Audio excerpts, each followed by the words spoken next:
Radio Publique Africaine.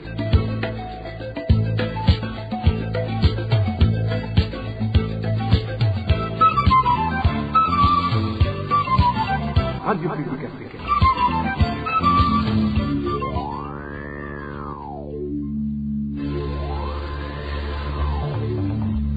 C'est le moment de suivre le journal parlé en français. À la présentation, Janvier Ninina Hazgu.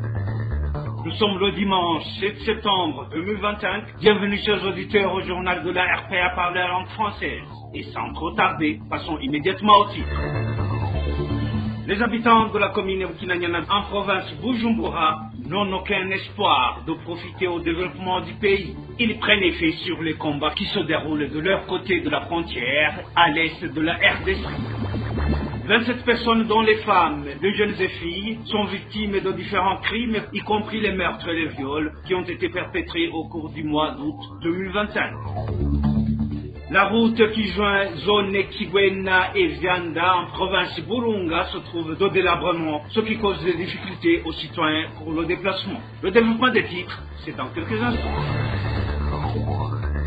Encore une fois, bienvenue les habitants de la commune Bukinanyana dans la province de Bujumbura, près de la frontière congolaise, n'ont aucun espoir que le développement qu'ils s'attendent leur profitera.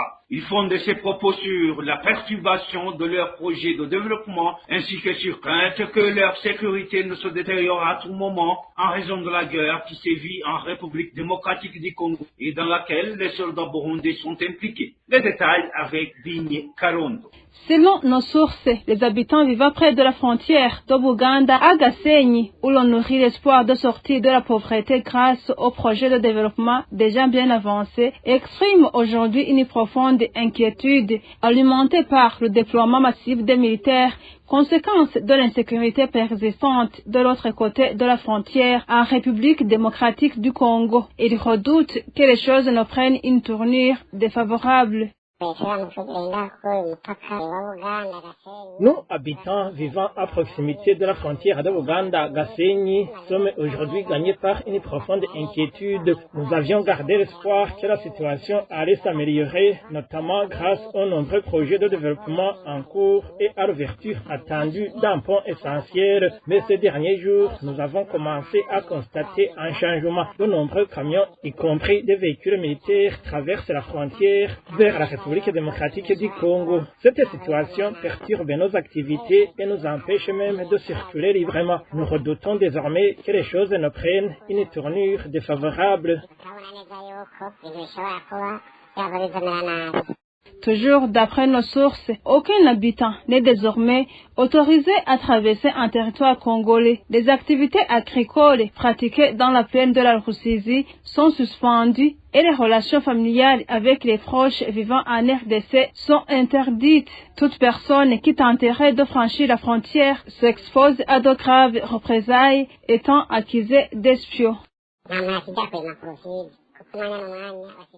Plus personne n'ose cultiver près de la rivière Rusizi car à tout moment, les militaires burundais en poste nous préviennent que quiconque s'y aventure risque d'avoir des problèmes. Nos familles qui vivent en République démocratique du Congo ne peuvent non plus venir nous rendre visite puisqu'aucun civil n'est autorisé à franchir la frontière. Tout cela crée une situation difficile. On ne peut même plus rejoindre nos proches à cause de l'insécurité persistante et de la forte présence militaire. Certains y ont déjà perdu la vie, accusés à tort d'être venus en repérage. Cette situation nourrit une peur constante et compromet sérieusement la vie des habitants de la région.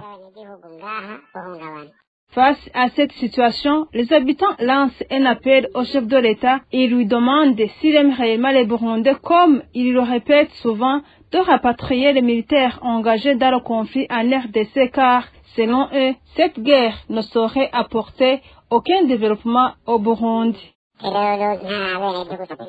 Nous, habitants de cette zone frontalière, demandons instamment aux autorités burundaises de renoncer à cette guerre, car nous ne voyons en elle aucun bénéfice pour la population. Au contraire, elle risque de nous plonger dans de grandes difficultés. Nous pensons que l'argent qui y est investi ou les profits qui en découlent ne contribuent en rien au développement du Burundi, mais semblent plutôt servir les intérêts d'un petit groupe de personnes, notamment au sein de l'armée et peut-être même du chef de l'État, puisqu'aucune opération d'une telle envergure ne peut se faire sans qu'il en soit informé. Si toutefois le président n'était pas impliqué dans cette affaire, ou s'il se souciait véritablement du bien-être de ses citoyens, comme il l'affirme souvent, il mettrait immédiatement fin à cette guerre.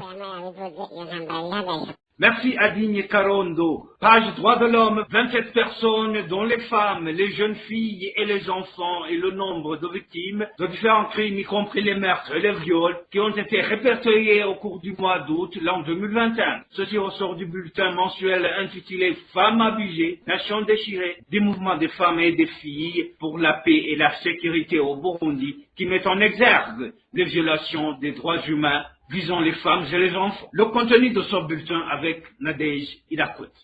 À travers ce bulletin intitulé Femmes abusées, Nations déchirées, du mouvement des femmes et filles pour la paix et la sécurité au Burundi, MFFPS en sigle, sorti le 5 septembre 2025, au moins 27 personnes dont les femmes, les filles et les enfants ont été victimes de violences des droits humains au cours d'une période d'1 mois seulement. Parmi ces victimes figurent 8 femmes âgées de 20 ans à 50 ans, tuées dans 5 provinces, à savoir Gitega, Butanyerera, Burunga, Buhumuza et Bujumbura. 3 parmi elles ont été tuées par leur mari, tandis que pour les autres, leurs corps ont été découverts dans différents endroits. Ce bulletin parle aussi de 3 nourrissons tués par leur mère et un 4e enfant de 15 ans tué et dont le présumé auteur de ce meurtre serait une femme pour qui il travaillait. Tous ces 4 enfants ont été tués en province de Bujumbura.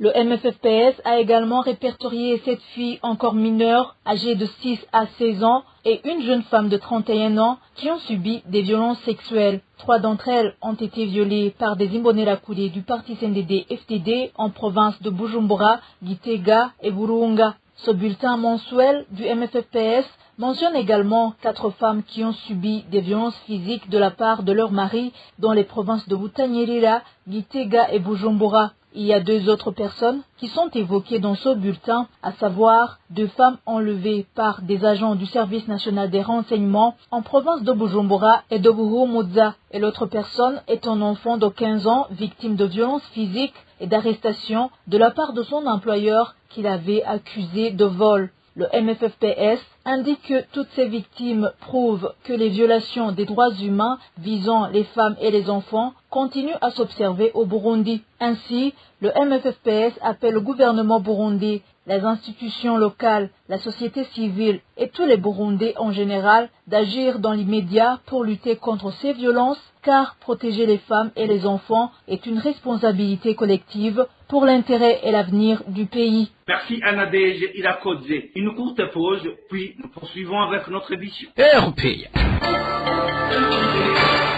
Les plaintes sont nombreuses chez les conducteurs qui transportent des personnes ou des marchandises sur l'axe allant de la ville vers Kanyosha jusqu'à Ruziba. La cause principale est la dégradation avancée des routes, jonchées de nids de poules, ce qui endommage fréquemment leurs véhicules et les pousse à travailler à perte. N'est-ce pas, Rémine de Agakour? Les transporteurs de passagers et de marchandises qui empruntent la route reliant le centre-ville de Bujumbura à Kanyosha jusqu'à Ruziba, qui se sont confiés à la RPA, affirment que parcours cet axe relève d'un véritable calvaire. La route est jonchée de nids de poules, si bien qu'il faut zigzaguer en permanence pour éviter d'y tomber. Malgré cela, plusieurs véhicules tombent en panne, les suspensions étant gravement endommagées, à force d'être érotées quotidiennement. L'un d'eux témoigne que les réparations répétitives les conduisent régulièrement au garage, ce qui entraîne d'importantes pertes financières.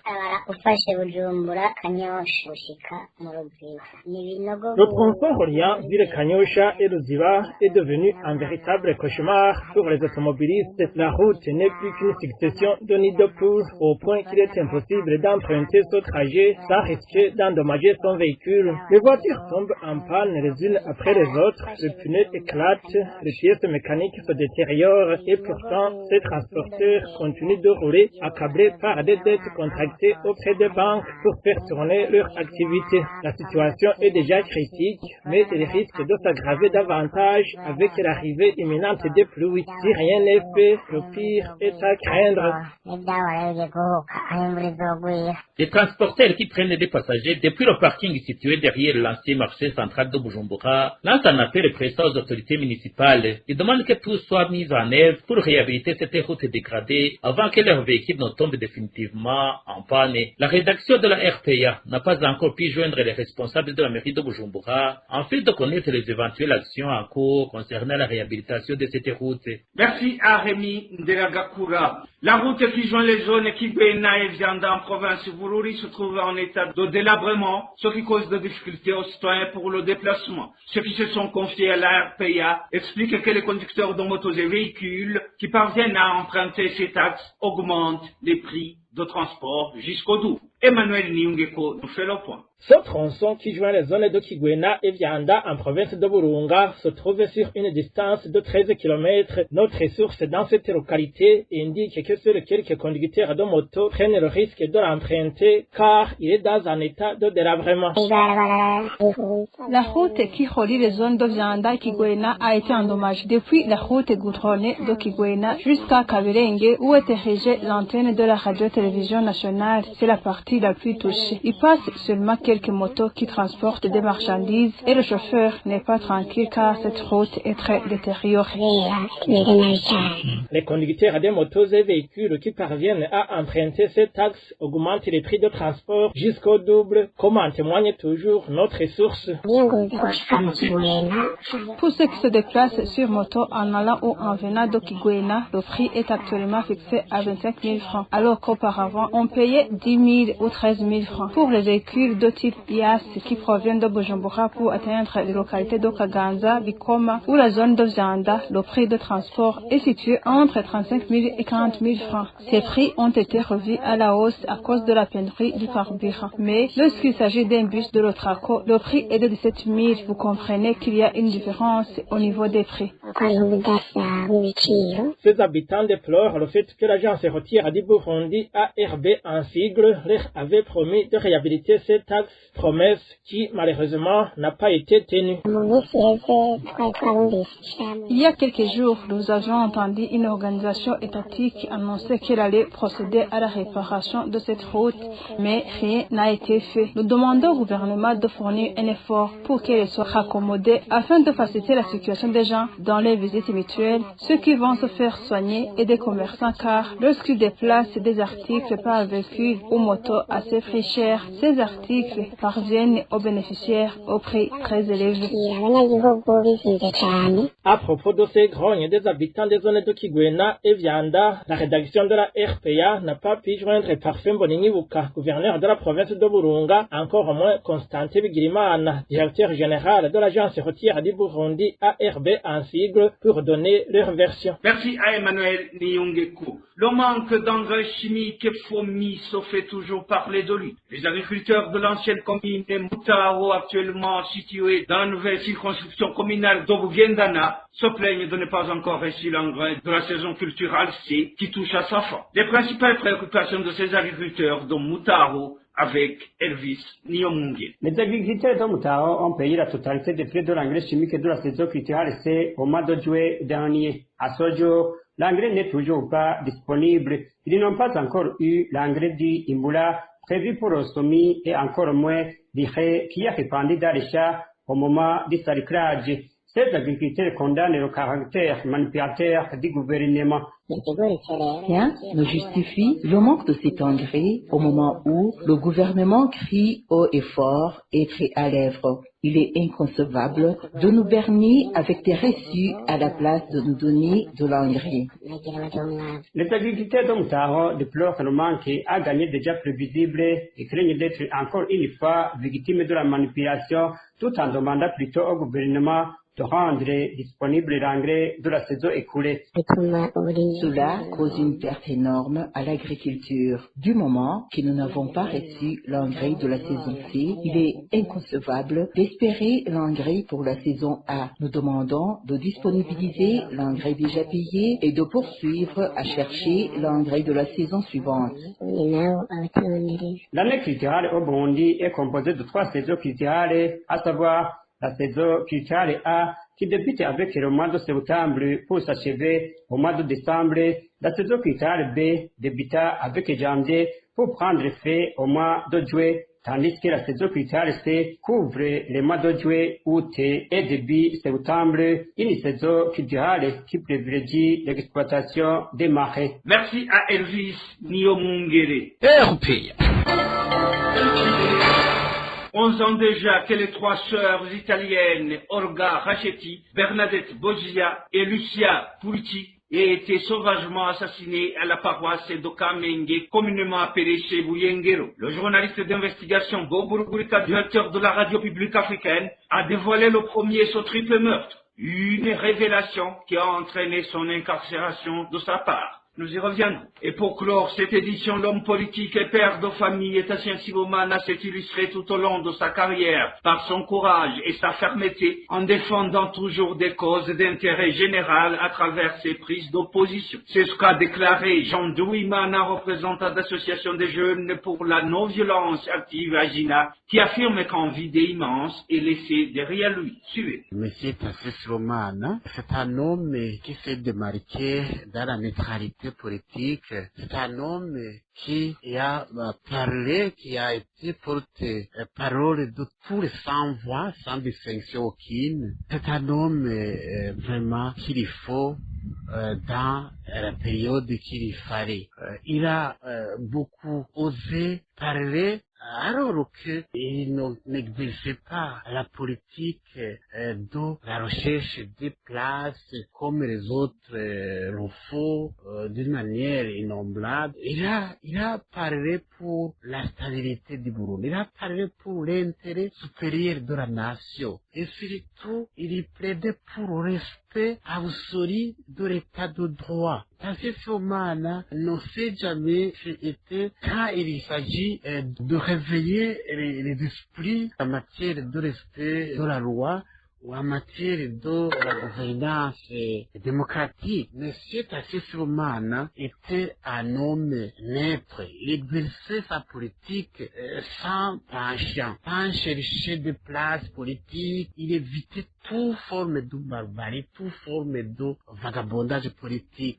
Il plaidait pour tout le monde. C'est ce que je aimais chez Tassien Sibomana. La radio publique africaine, la voix du peuple, présente ses condoléances à la famille qui le laisse dans la douleur. Personnellement, il était mon meilleur ami. Et voilà, mes chers auditeurs et auditrices, c'est ici que prend fin ce journal de la RPA par la langue française ce dimanche 7 septembre 2021. Merci pour votre aimable écoute. Merci à toute l'équipe de la rédaction pour la collecte et le traitement de toutes ces infos. Sans oublier de remercier l'équipe technique pour sa bonne collaboration. À la présentation, vous étiez avec Jean-Denis Nahazoué. Excellente soirée dominicale.